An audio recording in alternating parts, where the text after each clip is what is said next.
experience and has a background in applied mathematics degree from Harvard. So now I'm passing the baton to Andy Singleton. Hello. I can talk loud anyway. So the subject is what Agile can learn from open source. It's a special request from Ron, which is, he also asked me not to say anything really outlandish about how horrible traditional Scrum is, because a lot of people here go for that. I can let loose, I'm off the leash. I should talk about why I got into this. So I did start Assembla to take some of these open source ideas and bring them over into commercial software development. And the reason that I was interested in that is because open source teams accomplish a lot, and they have some specific things that they can teach us about. One is distributed teams. They also experiment with a lot of different development processes, tools, and workflow in huge volume. There's millions of people doing this. Open source teams can be very scalable. There are projects that have thousands of contributors, which most commercial developers would not even attempt. And they've been doing it for a while. So some of these processes are pretty well established, and actually a lot older than the sort of the prescriptive processes of Agile. So corporate Agile teams have some specific challenges that are not addressed often in the traditional specified Agile methodology. One is that their teams are distributed. Most Agile methodologies say you should have co-located teams. They use different contractors, outsourcers, all sorts of different people are involved in these projects, and that doesn't really fit under the umbrella of a Scrum team that's a tightly managed group of people. And they work on big projects that fit outside of the range of these sort of self-managing Agile teams.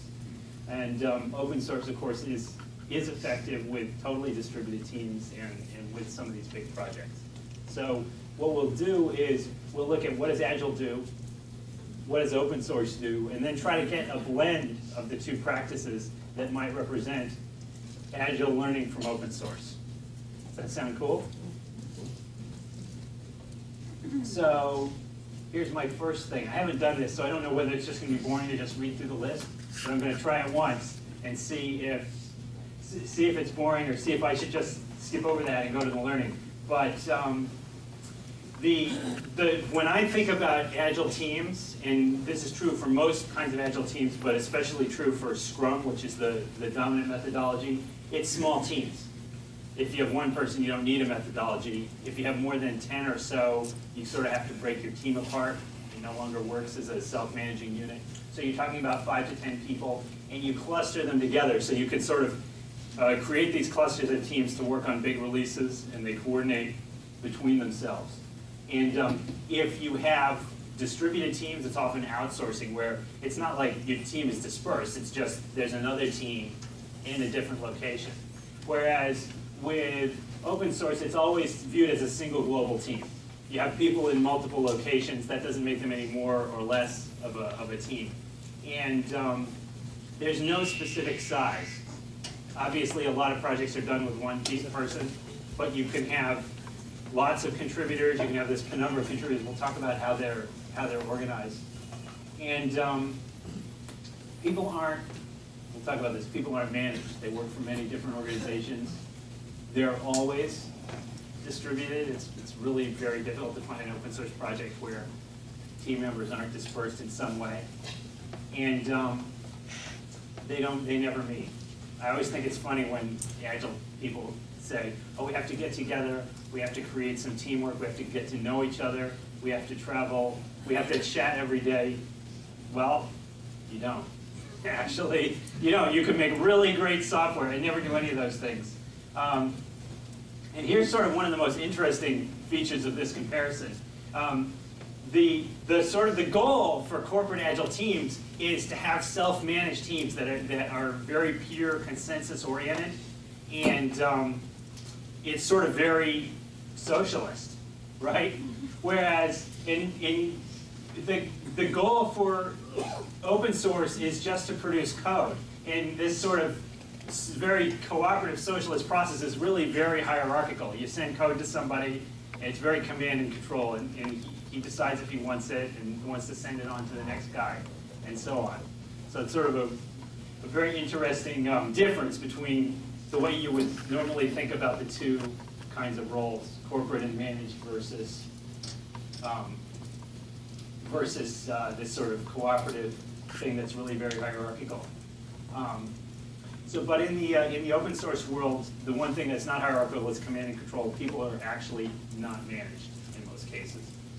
So that leaves open the question of, well, how do we manage these projects? So the other thing is that people opt in for open source, while in Agile they are brought together. Yeah, it's a lot more work. You do a lot more work to bring people together Yeah. in corporate Agile teams. Exactly. So the open source is opt in. So obviously there is a different, you don't get to opt into projects or opt out of projects when you're in a corporate environment. Yeah, you do, but it's a much bigger deal. I know you're doing differences, but there are also similarities. Yes. Common values. And that's, for example, this co-ownership similarity, the idea of global ownership, not individual ownership. It works different. The structure is different. People saying, as you mentioned, people would decide whether or not to use it. Okay, and so it's like a consensus building of the code, where people are looking at it one at a time versus people are looking at it two at a time, or more than that. But the basic idea is that, leave your ego at the door when it comes to how good the code is. That's true, and it's a best practice, I think, in both parts of these teams to discuss the code and the work separately from the person. It actually may be easier in an open source world. You see people flaming each other because they're doing it over the internet. It's a lot easier, but it's easier to just say, okay, I like this code or not, and not get into a political battle. So that's a good learning you could take away. The major difference here is that they don't have, commercial marketing. Right? It's a labor of love. Well, actually, I have to object to that because a lot of the most important open source that you use, like the Apache server, Subversion is a project I'm involved in now. Most of the people on it are paid to work on it for commercial reasons, but they're paid by many different organizations, so there's no one boss. So you still have this problem that although you're working together on a business and a commercial project, you're not managed in the normal way. Will you be talking more about the hierarchy? Briefly, I'll get to it when I talk about who makes the decisions in these teams. How good are they in managing leads? We'll get to that too. I guess it seems like Apache, that's more like a common thing, but if one's making a proprietary or a business product and people work for many organizations, who pays them? How do they decide how much? And how is it decided who gets the product? Well, in open source, that's an easy decision because everyone gets the product. It's freely licensed to everybody that works on it, and even to you, worthless bastards who never worked on it, right? Or me. And So who pays them? but the question is, who pays for this? And there are many reasons why companies pay people, essentially the contributions. They pay their employees to work on these projects, so they hire people and pay them a salary out of these projects. A good example is IBM. They run a lot of their computers on Linux. They contribute a lot of money to something called the Linux Foundation, which manages Linux releases, and also they contribute developers and code out of their own tools, out of their own work. And tools. So, and there's obviously a reason for that. It saves them a lot of money on sort of building, promoting, and integrating an operating system that does what Linux does. So the thing that I took away from this when I first looked at it was that people are working in distributed teams. And I might come back to this if we have more time. I have a standard shtick that I do about distributed teams. So that sort of blends what open source teams do and what corporate Agile teams do. So for instance, I think you can run a normal Scrum process or whatever with a distributed team if you do these things. Share a daily or continuous build so that everybody on the team can see what's going on. Release on a fixed schedule, that's really the core of Agile. Write everything down in tickets so that your team members can see what you're talking about without, calling you up or going to visit you. Do a daily chat and maybe even a stand-up report. We have a tool like that in Assembla, just a little form. What am I going to do today? Do I have any obstacles? Key thing to remember, if you just don't remember anything else about distributed teams, do the chat at the same time every day. Never move it around. People will adapt to it. I hear a lot of people come in and say, oh, you should move it around to be inconvenient for different people at different times. Don't do that. Team activity stream, which is sort of like a Facebook news feed. You should have a tool that shows you what everybody's working on. That way you feel like you can work together as a team. And this is a very important tool for open source teams as they work together. And finally, recruiting good people. And we'll see later on that that's a very important component of success in every endeavor, including open source. Easier, obviously, if you have a global pool to draw from. And more importantly is what you don't do, because that's what increases your productivity. Don't travel, right? These guys never travel. Architect in advance, that's sort of an Agile principle. We'll skip over that. Project managers, open source projects are very flat. It's typically 15 or 20 contributors to what they call a maintainer, sometimes even more. And they're all programmers. There's no project managers. There's a lot of statistical evidence showing that project managers, for whatever reason, are correlated with lack of scaling. Conference calls, people hate conference calls. These guys never do meetings where they're sort of not coding and having to pay attention. Interviewing, we'll talk about that, how you can do trials instead of interviews. And finally, estimating.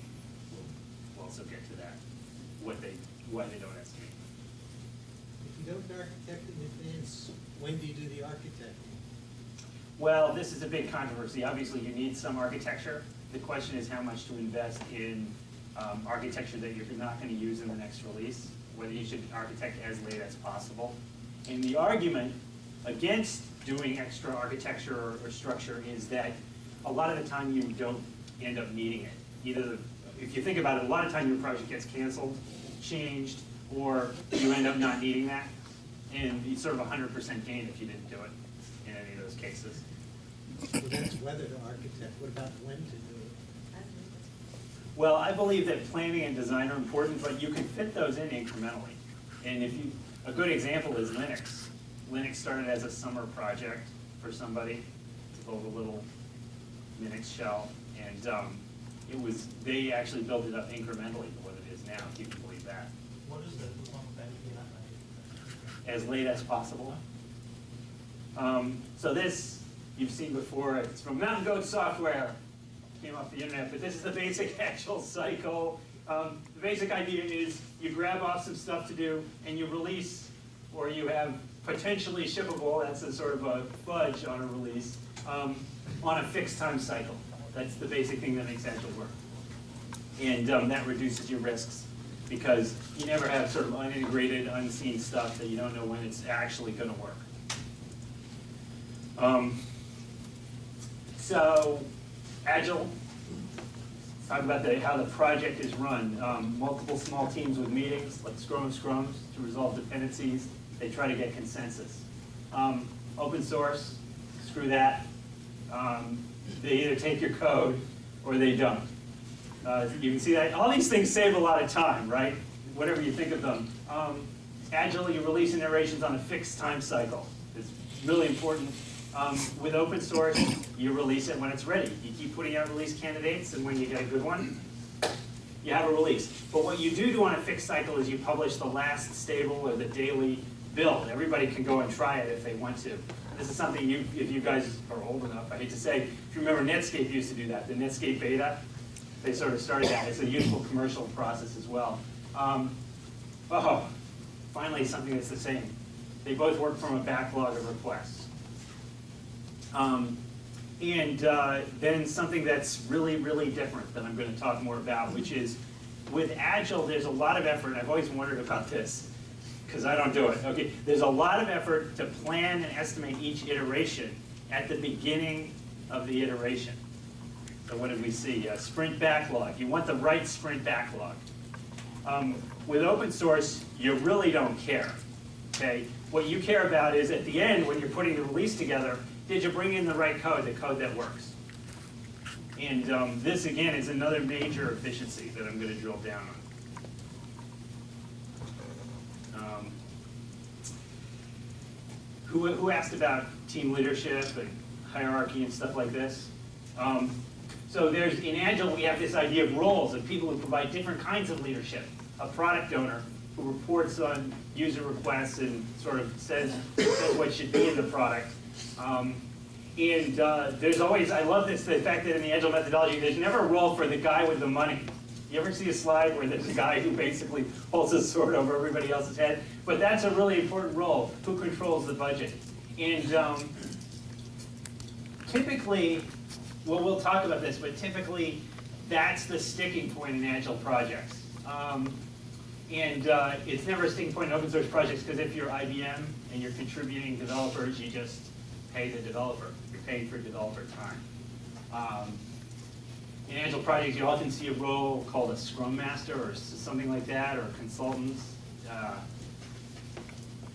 They would never do that in open source, okay? The person doesn't code, or if they're in that role, they're not coding, well, that's not useful. So you also see that in really well-functioning Agile teams, there's a lot of peer pressure, and that's what keeps everybody's performance and attention up. It's sort of designed to create that peer pressure. You also are really working off peer pressure and peer reward, and you're working for respect as much as for your employer in the open source community. But it's not. You get rewarded for those big visible contributions that you make, sort of episodically, and so there's kind of a different dynamic that it's pretty easy to get burned out this way, because you can get faster and faster and go more releases. When do you stop?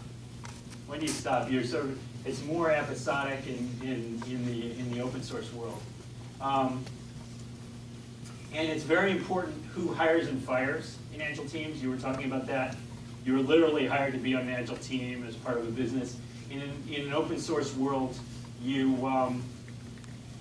it's not that important, right? If you contribute good code, you're in. If you don't, you're not. Let me get that right. What you're saying is that, are you suggesting anyway that the open source model is just another option, or is it better than Agile?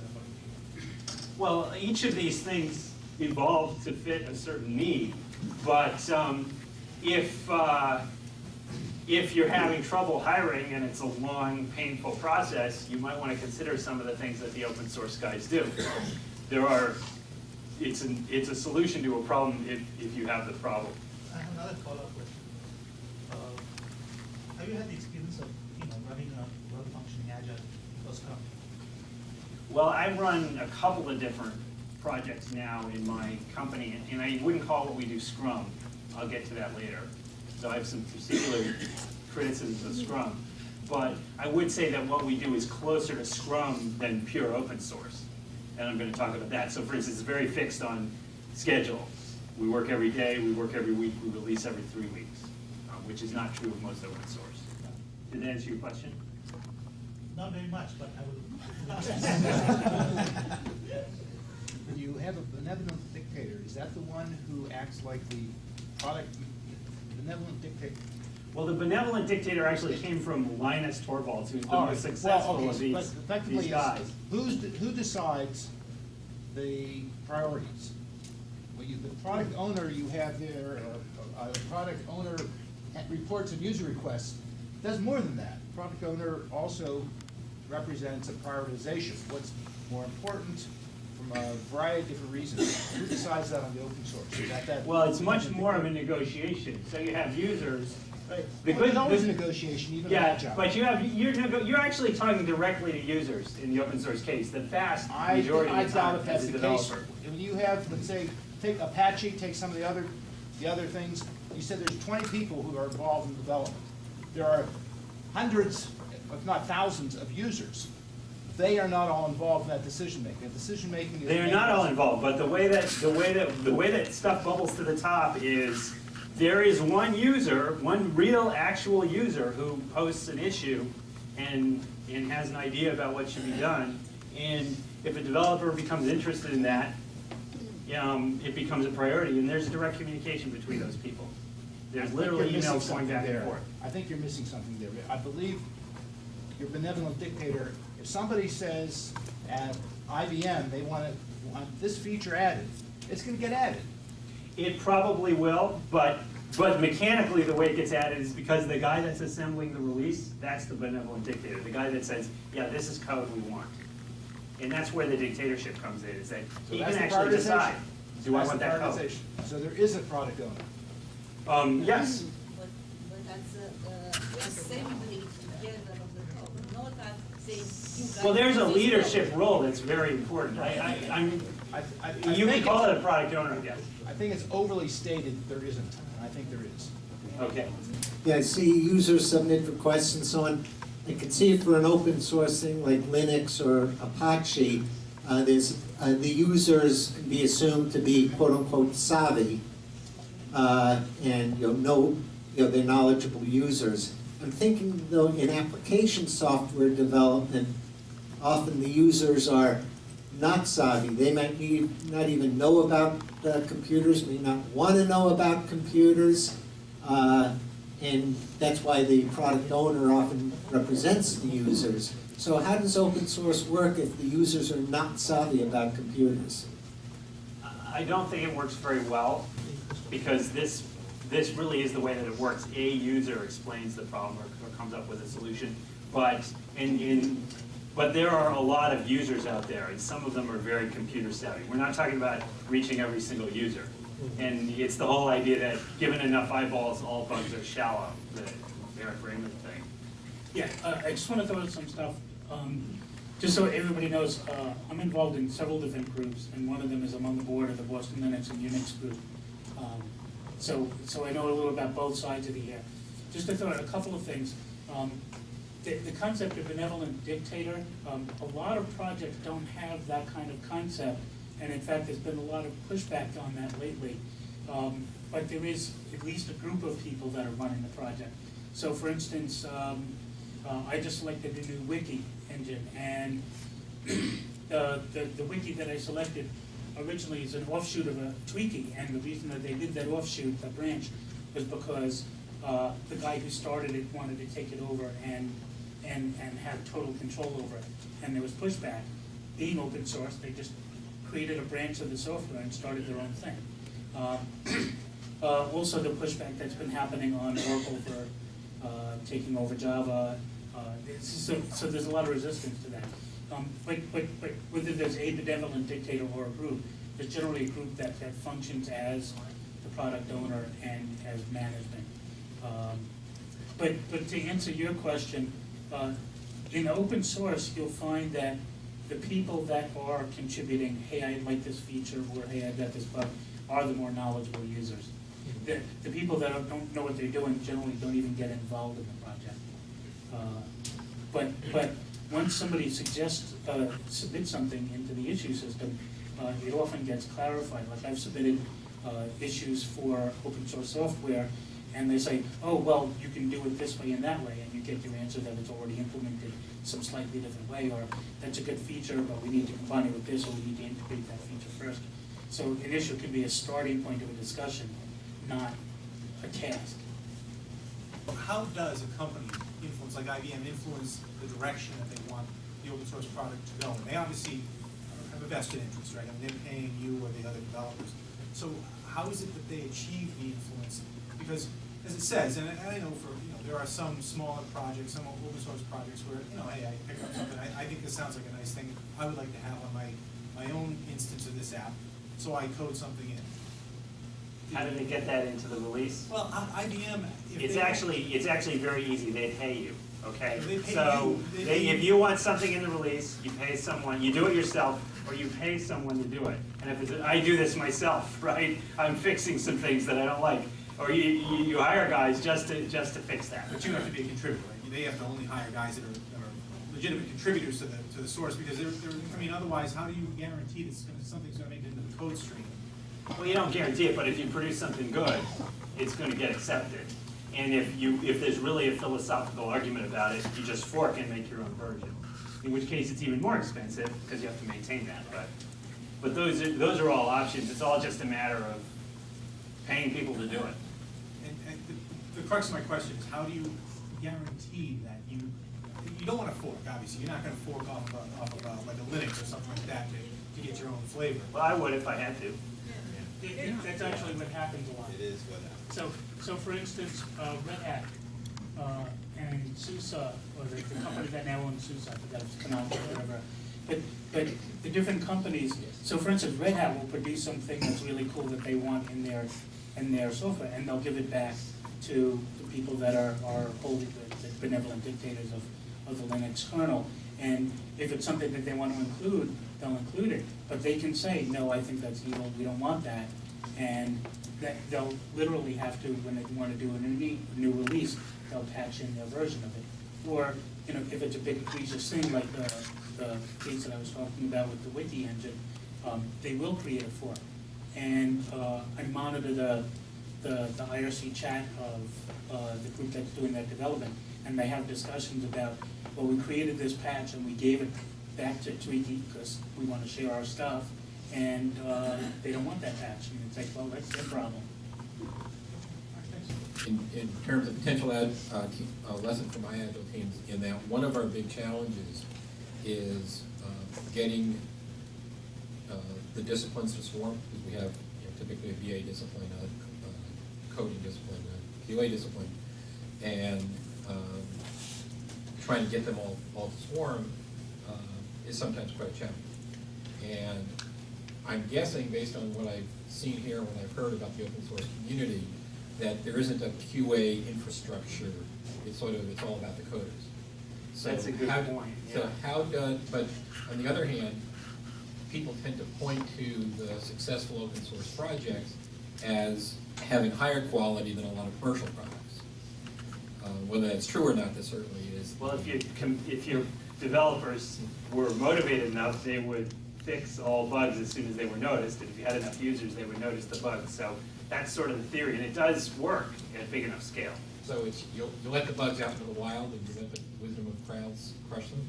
Well, you let your release candidates and your beta releases out. If you have enough users that want to participate, you're doing okay. So there isn't a concept of trying to get it right before you release it? No, which is why the stabilization process for commercial and open source is different, and I'll maybe mention that too. I've been involved with the Boost library, which is sort of a trial version for the future and too specialized for the C++ STL. There's a lot of QA. There's a core set of developers that are familiar to anybody who reads the developer news group, but there is no dictator. But what there are a large number of people who push for community standards, which includes heavy testing. Everything that goes into the library. Now, this is a library, not an application.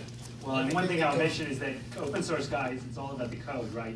You can do a lot of QA in code. You can write test suites, and that's Exactly. a very common management tactic in any big project, but open source guys do it too.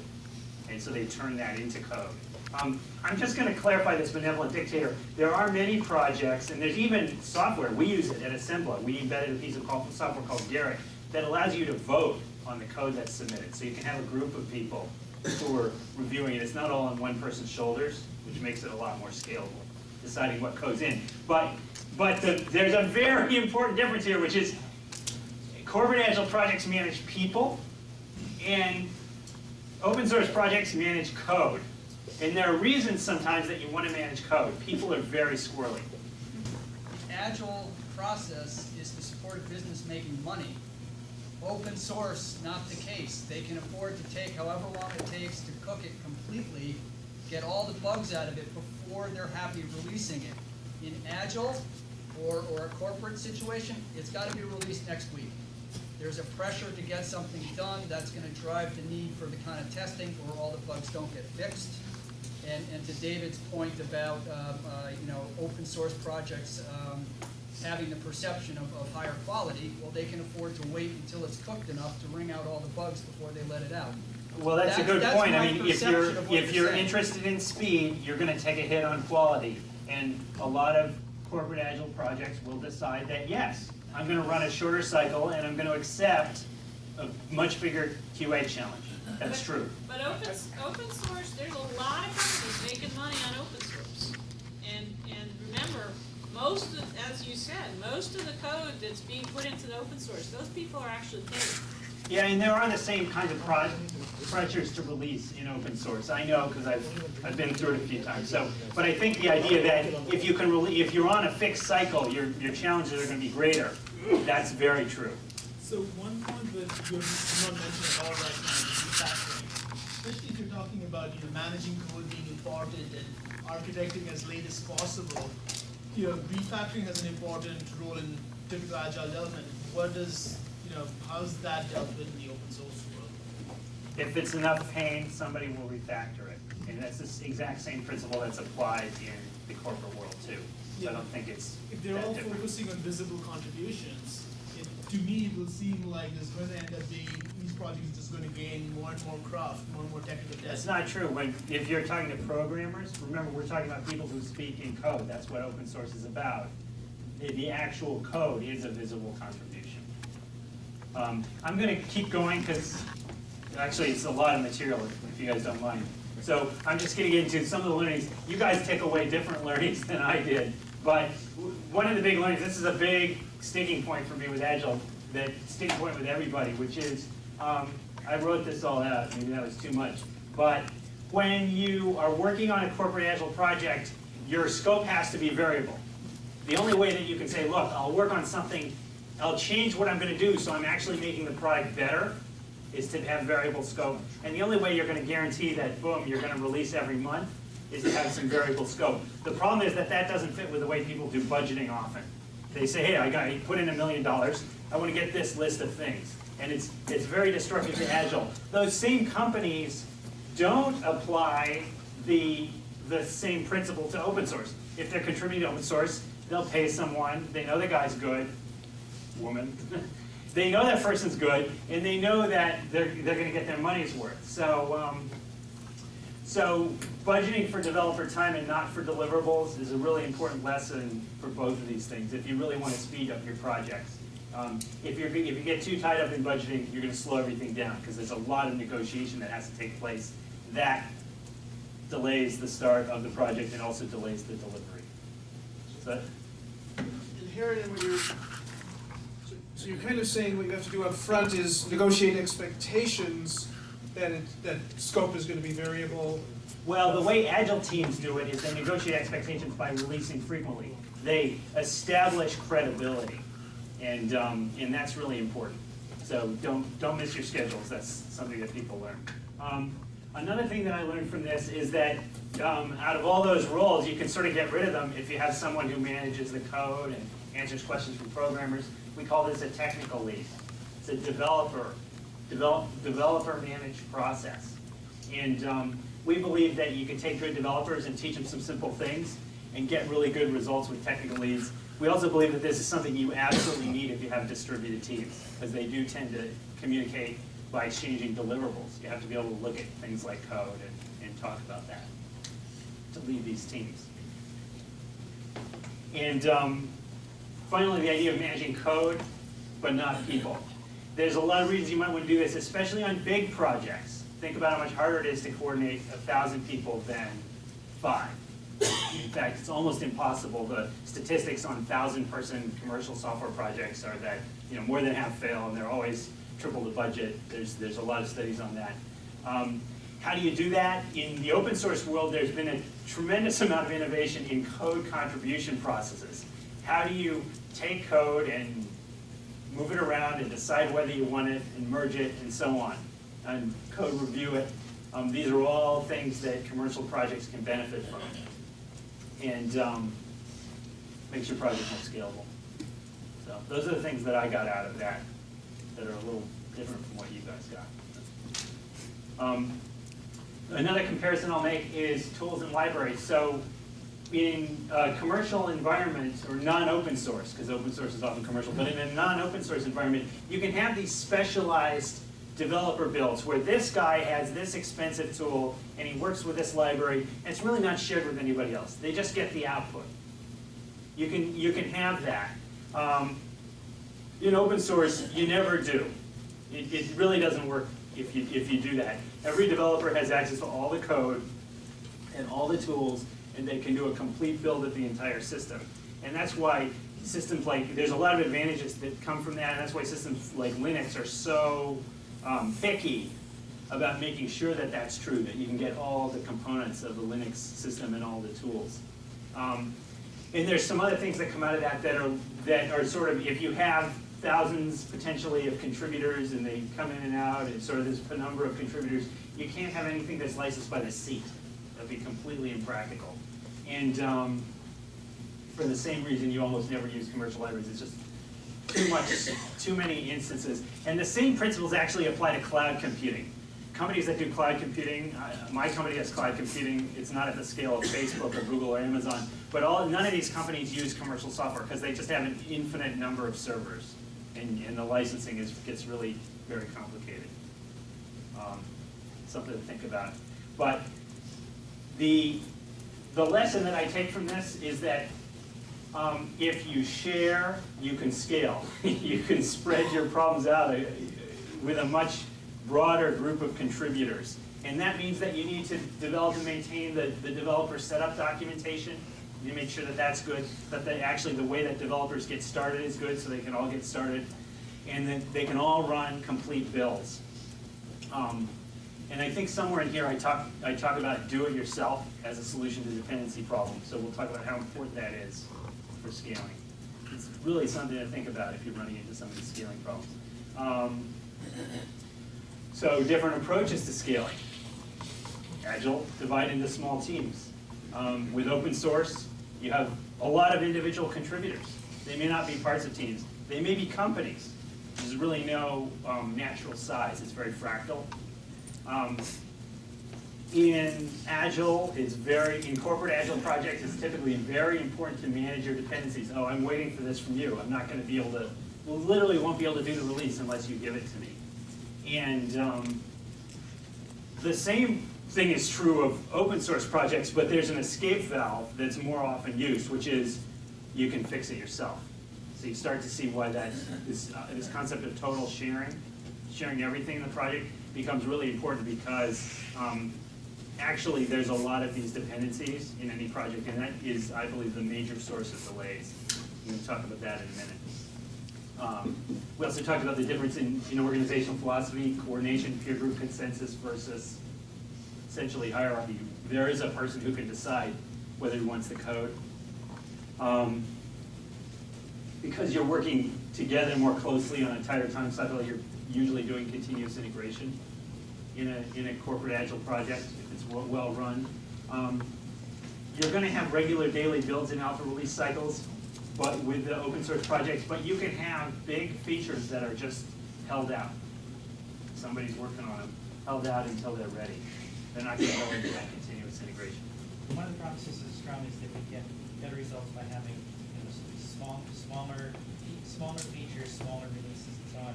And we do that by consensus, by having to make it work, by improving the backlog and all that.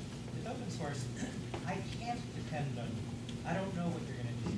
I can only essentially work on a small piece. And so it forces people at a certain level to automatically do the small pieces and get rid of the dependencies. I mean, we don't need to. Or take more time. There are some very big chunks that are done, but they're done on the schedule that's appropriate for the chunk. Which, if you think about it, is a big problem with corporate Agile, right? You have this cycle, it's not appropriate for some of the big things that you want to do. I think the point I'd like to make is that in traditional business environment, we don't get to, you get the team you get, whereas with open source, it's self-selecting. I mean, for example, everybody who's here chose to come here. So, when I hire, I tend to hire from the people who come to these kind of meetings, but I don't have to ask, oh, are you dedicated to continuing education? I know that. If you're one of the people doing open source for free, I know you're interested. You know, you're not just doing it for the paycheck. So it's a self-selecting That's true, although there are people doing it for the paycheck. I have a different theory on why the teams work, which I'll get to, which is that they're actually extremely selective. But just my remaining issue on the scaling slide is planning projects is hard, right? Project management is a really hard methodology that rarely works, and it limits your skill, but it gets harder, exponentially harder as you have more people involved. So that's an issue. What have I learned from this? First thing, sharing allows you to fix it yourself, and we know this can work because some of these projects are big and complicated, some open source projects that are not centrally managed. And what that indicates to me is that the mythical man-month hypothesis that well, let me just back up. How many people here have read the mythical man-month? I find almost everybody has. Great, everybody's read it. The basic problem is, it's sort of the fundamental problem of software, which is as you make your projects bigger, they become less productive and slower, and it becomes harder and harder to accelerate your deliveries. And the guy that wrote this book, it was 40 years ago now, described this problem. It's the same problem in any big project. And his analysis was, well, gee, if you have 100 people, you have 10,000 different communication paths. It's the n squared problem, as compared with 2 people that just has 1 communication path. So you're creating a lot of noise. And his solution, some of his proposed solutions were to break people down essentially hierarchically into sort of tool building groups. So now you get rid of a lot of communication. You're communicating in your group. It's the Scrum solution, right? It's the small team. And then they get together and they feed each other. And I think this is just complete crap, okay? It's just it's a very bad analysis. There's a mathematical analysis that's a better analysis, which is to say that if you have 100 people working together, at any given time, 50 of them are going to be waiting for something from the other person. As your network gets bigger, you have more delays due to dependencies. More people are waiting for something. And that's the problem that you need to manage. And this fix it yourself actually gives you a good way to manage it. And the idea that you've shared everything, having more communication actually gives you a chance to see those dependencies and break them or fix them. But if I understand your description of this fix it yourself, what you're allowing for is duplication of effort, which is fine for the efficiency of the open source project to get something done because you just throw resources at it and you limit the communication. So you don't have the mythical man-month problem that you're talking about because the communication paths aren't 1,000 factorial. They're still in small communication path. What you can't do, because the underlying problem is totally different. In the open source, you're talking about projects where the developers are a superset or a subset of the user. So what's the difference between the problem? With the business, you're talking about the developers and QA are not the target audience of the software in most cases. You don't have accountants building an accounting system. You need somebody to manage the product backlog because developers don't know what ought to be in there. Well, yeah, and yet there are open source accounting systems. I deny your entire premise. That may be, but in general, that is a difference between two systems. And so you're saying that less communication is required because they don't have to communicate with users?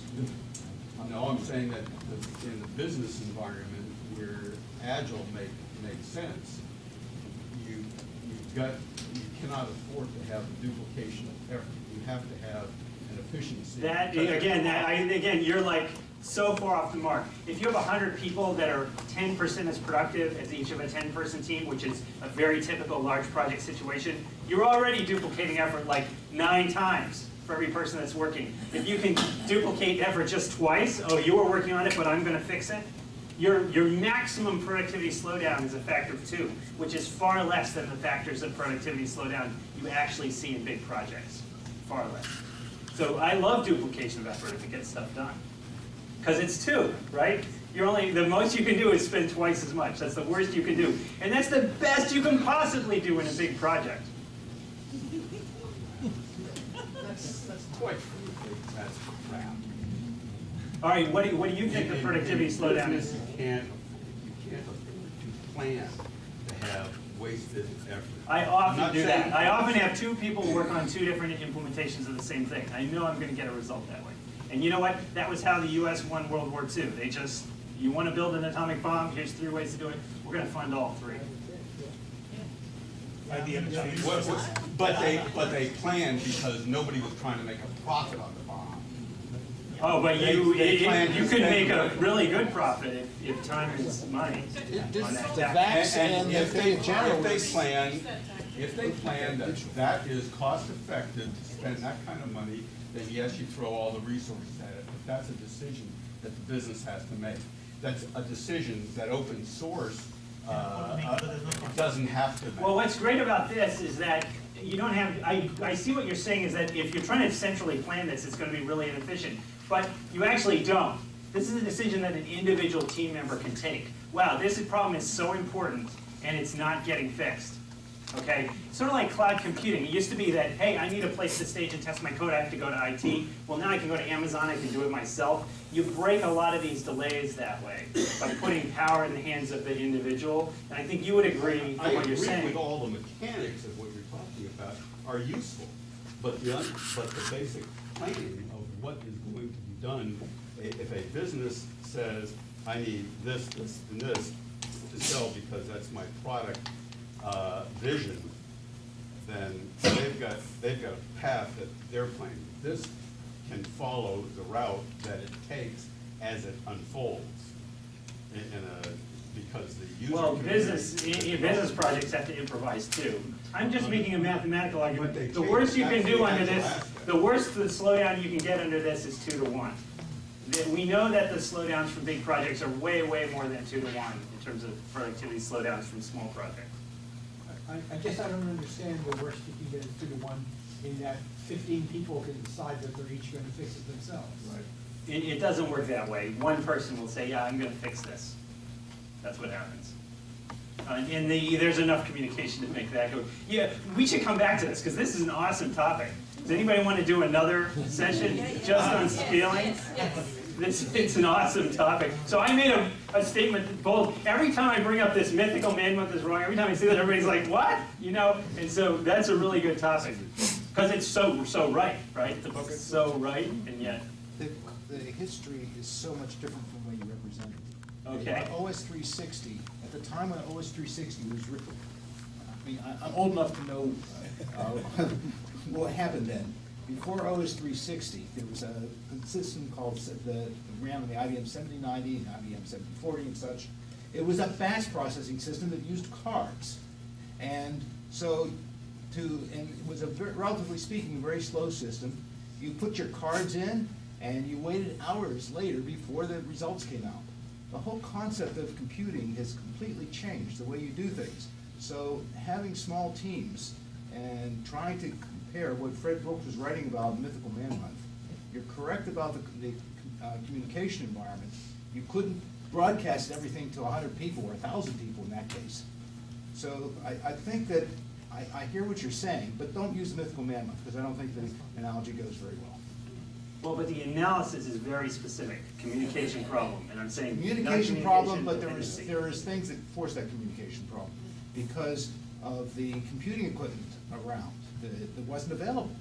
You had to share one 7090 among hundreds of people sometimes. Well, this is another good point, which is that there are many reasons why software development is more efficient now. Many, many reasons, and these sorts of methodology questions are just one.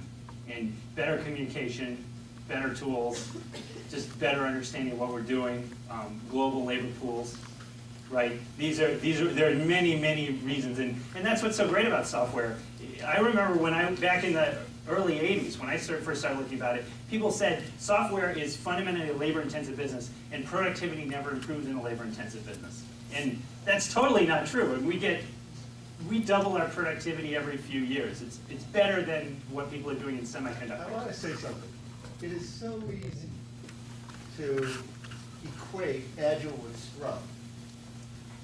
Okay, now just was it 2 months ago, okay, we had Ken Schwaber here, and he said, and he's been saying this for years, hey, Scrum isn't don't follow Scrum like it's the law. We gotta make it better, and he started going on how he wanted to make Scrum better. The kinds of problems that you're talking about can pretty much be attributed to Scrum, and a lot of people who are smart, who really do Scrum well, know that. Okay, but when you do things like add lean and lean thinking to what the business community should be doing, if they're doing Scrum well, they're doing it like lean. It's a lot more like lean than people think it is. You suddenly don't have a lot of these problems. And one example would be what you were just talking about, which is the dependency problem. Lean talks about the dependencies and actually works on reducing dependencies. Okay, Scrum tries to do the same, and in some cases needs improvement to do the same. Its answer to dependencies is do things short. Try to approximate the continuity you get from lean by iterations and making the iterations short. Okay, but it doesn't get you all the way. You have to go beyond the mechanics as described in the mountain goat slide picture, yeah. To actually do Scrum well, and people who do Scrum well get away from. I agree. I think we should come back to this dependency thing. It's a great thing, like in a future thing. I would just do that as an example for the bigger.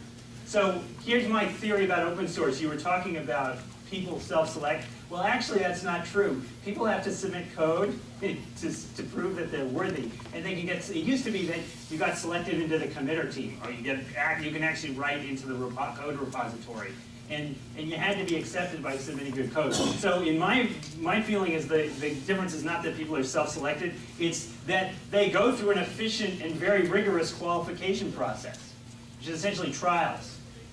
You've tried them out, you've tried out their code. And the hiring for an Agile team is a very big, long, high-risk process. It takes a lot of work out of team members and team leaders. I don't do any of this. I just look at what the open source guys do. I put people on trial, I look at their code. And it really streamlines the process. So if you find that you're having this problem, that is a possible solution, possible learning. But I think that assumes that you're spinning up a brand new team and getting to hire them. In most of the situations I've seen, we've got an existing team, and suddenly it's been decided, someone pushes it after we're going to use Scrum, and we take the existing teams, and there's no interviewing, there's no deciding if you use that. Okay, well then that's an organizational issue. How are you going to build teams? But there's always options, and the more selective you can be, the better the result you can get. Sure, if you get to pick better people, you'll tend to have better results. Okay, well, so I'm just saying there's a couple different ways to do it, and you have to make your organization convince them that that's important, and I think it is. There are a lot of Agile teams who already do that stuff. This is not Agile. This is historical organization issue. The method of hiring. True. All I'm trying to do is pull out some ideas that might be useful, and this is one that really worked for me. Really worked. And it's simple, right? Smallest slide ever. It also helps that the people that contribute to open source are self-selected. So yes, they're paid by their companies, but they're only going to be contributing if they're interested in contributing. So if they're good or not, that's up to the broader community. But again, that's an organizational issue that's sort of outside Agile or open source. Exactly how motivated are people? But one of the things I would note, I'm going to note this later, that open source teams never talk about how they're going to motivate people. So we'll talk about why that works. So who asked about release planning? everybody. Okay, release planning is really important. And we had a debate about this, so I'm not going to go into who sets the priority, okay? Probably there you can say that, well, the guy that accepts the code is the product owner, so he's going to set the priority. But there are other things that are different, right? When I come to these things, right, we had a session today about estimating. Well, you never hear about estimating in an open source project. You also measure progress against estimates. You're measuring progress in an open source project, but really you're just looking at, do I have something releasable? It's a different kind of measure. You're never going to see a burn down chart. And because you're going to be measured against your estimates, you spend a lot of effort trying to pick doable tasks for your iteration. In an open source project, you're not making commitments. There's no idea of a commitment. Well, there is. People say they're going to do it. But if you miss the release, you can go in the next release. So there's more room for different kinds of scopes. And I guess that's the point I'm making about sort of, it's like doable tasks, and you try to fix them inside the iteration. There's a lot of pressures that are applied here that can work great, but also cannot fit, right? There's things that don't fit into that thing. And finally, the really big difference that makes all this possible, in open source top project, typically you release when it's ready, whereas the whole goal of Agile is to manage your risk and your budget and visibility, what people see and what people get, by having these timed iterations. And I think actually that's something that I'm not going to advocate that you move away from this. I think this is really valuable. So adapting from open source is going to be getting away from the release when ready. Companies might say, we want this feature in there, so they may force it inside the company and say, well, we really... They may force release when ready because of the budgeting process, right, which I talked about before. But that's going to be damaging to your Agile process. It's going to lower your credibility, make it harder to release on a cycle the next time because people are going to demand more of those. No, but that also applies to open source too. But let's say a company wants a feature in the open source. They may say to their developers, please work on this feature because it's important for our product. Oh, absolutely. And they may, and with open source, it's perfectly fine to say, well, it's not ready. We need to get this in and hold the release. I understand what I think I have an idea what you're saying when you say no estimates. I actually don't believe you. You talk about the person who's deciding what to do. That person deciding what to do is making estimates. Yeah, And people do make rough estimates. Yeah. They sort of say, Yeah. what do I think? What can I do? Can I have it? So part of the notion is you're not doing a storyboard or release points, but you are doing a constant estimate saying, I think I can get this done. This is important. And we can get this done in a reasonable amount of time. I agree. People are always, in any software development project, they have to be saying, well, this is a reasonable thing to get done or not in this release. They make an estimate at that level. That's sort of a gut level estimate. But since they're not having to do these commitments, it's not as high risk. They don't have to spend as much time on it. With Agile, if it doesn't get done, it doesn't get put in the release. Doesn't get used in that iteration. You can push to a later iteration. Yep, and so I'm about to get to my main point, which is that people who've been working in both processes, Scrum and open source, instinctively make certain adaptations to Scrum. And I'm going to put a label on that in a minute. And you guys will be like, well, that's nothing new because I do that. And that's the point, is that there's instinctive things that people do. Yeah, I can see like when a team or user puts a piece of code in and submits it. They'll have done some module testing already. It carries out the integration testing, systems testing, and acceptance testing. Yes, acceptance would be by the benevolent dictator. Well, the technical leads or the who does maintainers, the guys that are taking the code and saying, okay, I'm going to put this into the build, they do their own testing. So there's several layers of that acceptance. It's literally accepting of code as opposed to features. So that, to be a benevolent dictator or a maintainer, you'd have to commit to do an awful lot of You testing. spend, that's what you do, is you look, people send you stuff and they say, let's put this in the release and you test it. You make that acceptance. You know, it's literally an acceptance process. So what do I take away from this? Well, sort of a mixture. Do prioritize. Everybody has to do that. You're always working from this backlog. That was one of the things that were the same. Do release on a fixed time cycle. I think that's the sort of the minimum of Agile. We want to be Agile. But I don't invest in estimates. There's a lot of, they're problematic, right? Difficult, wrong, not used. If you're working from a priority stack and always doing the most important thing, the estimate isn't going to change what you do. That's sort of the biggest criticism I have. And do use code contribution processes, these techniques that open source teams have developed for managing their code in branches and reviewing it. Use that to accept code as you get towards your release. These are like pretty basic things that people instinctively do that are not in the Scrum diagram, okay? So I'm going to call this something slightly different from Scrum. I'm going to call it release-driven development. So it's what people actually do. I'm going to show some examples. And it solves some problems of Scrum that, scalability, it's not a small team process, distributes well, doesn't require estimating, which is extra work, and it allows enough time for planning and design. So one of my biggest criticisms of Scrum is that you do this iteration plan, and there's never enough time. Nobody does it well. There's never enough time to do a good iteration plan.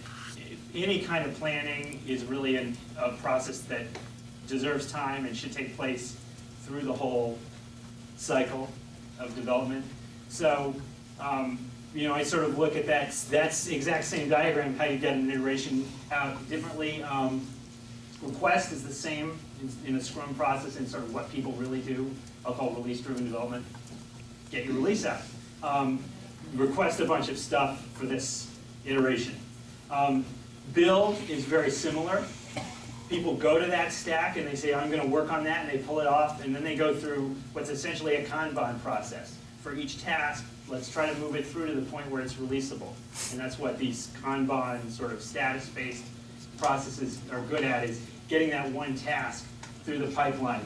And that's what opens up space for design and planning.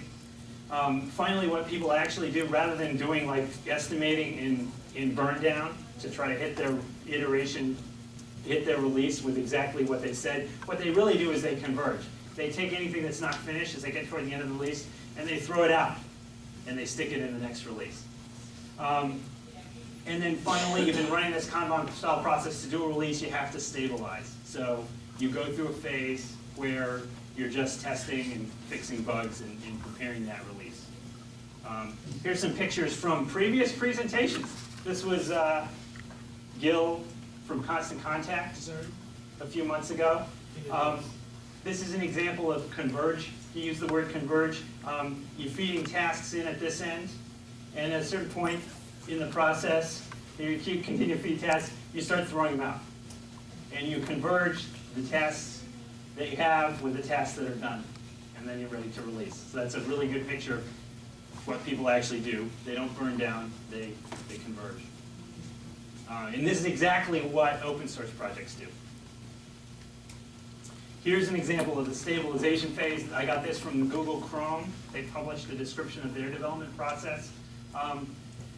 You do your Kanban style development. I'm doing tasks, I'm doing tasks, I'm doing tasks. And then you get to the point where you cut a branch that you're going to release. Most of us do this. And you have two choices. One choice is you get all your developers to work on that release. That's sort of the high pressure choice. Guys, you're not going to be able to go back and work on any of that new stuff until this thing is totally ready to release and out the door. So that's the high stakes version. The lower stakes version, which the Google Chrome team went with, is a lot of your developers loop back and they start working on the next release, and you have a stabilization team that does things like translation and localization. So these guys get 5 weeks. At the same time that they're working on the next release, N+1 release, these stabilization and translation guys are working on release N. And they put something into the code, something special into the code. When one of these developers stuffs something into Google Chrome, they put in a variable that says turn that feature on or off. And if it fails testing, just turn it off. It goes into the next release. So that's a really great safety valve. if you do these kinds of things, it's very similar to Scrum, but you less work planning and estimate at the beginning. You're doing more planning inside the iteration. You're converging, not burning down. Because you're essentially accepting code as it's ready, it's not required that you have a small team or any kind of consensus. You can have individuals, big companies. You're running a code contribution process. Makes it a lot more scalable. And the guy that's doing that acceptance, is the tech lead. That's the real leader of these teams. In fact, I was at Google for some other presentation, and the Google guy said, well, tech leads make all the decisions at Google. They subscribe pretty strongly to this idea. Versus Kanban, well, it is Kanban, right? Inside the build phase, it is exactly Kanban. But if you have a hard time doing the sort of continual release at any time, then you need this stabilization phase, and you sort of fall back from Kanban into this process. So again, a sort of meeting reality kind of a thing. RDD makes comparison with TDD, which is where you essentially do your design by writing tests. And I've worked with these TDD teams and been very disappointed, not at the developer productivity, the developers are great, but when you actually take these things to release, as for instance a web application, all sorts of bugs come out. And you're really focusing on the wrong thing with TDD. You're focusing on the developer experience and not on the release, right? There's a lot of things that go into a release. But it's not one or the other, right? They complement each other. It's not one or the other. You may say that, hey, in my Kanban process, I'm going to have a write test phase, pretty common, right? And you can get close to a test-driven development. I'm just curious if you can elaborate what release-driven development would look like. Is that something like acceptance test-driven development, or? Well, it's similar to. I'm sort of waving my hands because this is a new presentation, right? I'm trying it out with you guys. I haven't made a nice picture, but it's very similar to the sprint, the Scrum diagram, where you would have these 4 phases, and this is exactly the same. So we're making a sprint instead of a plan. We'll just make a request stack for this time around. In the build phase, you're doing a Kanban process: design, build, test, stage, and then convergence and stabilization we looked at. So I should have I'll make a better picture. Anyway, it's a new idea I'm trying out with you guys, but the effect that I want to give you is that, gee, if you've been looking at some of these open source things and then you're doing Scrum, this is what you end up with, and it really does work better. So let me, if you were to try to apply this to a closed source project, these philosophies. Well, the Google Chrome is closed source and Constant Contact in my company, which uses this process. Sure. How do you, again, we all work for in the real world where you want to reward somebody who's doing well and more so than somebody who's not doing well, right? You have to have a carrot to wave in front of somebody to increase what their value in the company is or whatnot. How do you articulate that, how successful someone is in that role as the contributor versus somebody who's not? Well, Steve here was talking about how do you know whether something's done? And my claim is that in this process, it's pretty easy. It's the same as you would do in any other process. At the end, when you get the release, you can look at, well, how much stuff did each developer get into the release? That's going to become pretty clear. And you can also look at how much work was it? Like, did it have high quality, or did I have to rework it? Those are 2 really important measures that you really can evaluate developers on a release basis or in multiple releases. So you have ways to quantify that specifically by looking at your source code analysis, right? You do source code analysis? I don't, but that's a good idea. You look at features then that get delivered, or is it kind of a ballpark thing? I don't. I mean, we do look at how much rework, by sort of on a ticket basis, how much rework did each person cause. And that's a really good indicator. That's why I brought it up. But we don't look at how much did you get in. I mean, it's often pretty obvious, but maybe we miss some stuff just with our intuitive view. It's a good idea. So is release-driven development your term? Yeah, it's a term that I made up to try to encapsulate what I think is really going on. Okay, so when you say both you and Google do the same process, so it's just from what you know from like talking to Google? I mean, because I would imagine they would have something that's like formal, and do they call it release-driven development? Their processes are a lot less formal than you would expect. Okay. And they don't call it release-driven development. But, well, this is an example of a pretty formal process, which to me is clearly release-driven development, especially since we already know that it's managed by tech leads, not project owners, product owners. They do have product owners and program. Yeah, so, you know, like any, they converge to what other companies do as they get bigger. I've seen release-driven development, the term, in the literature. In fact, it was on a telephone conference call last week somewhere, and it came up in discussion. Oh, well, that's good, I'll have to look for it. And maybe it means something completely different than what I'm using. And incidentally, this is different than the open source, so this is a shift in the talk, right?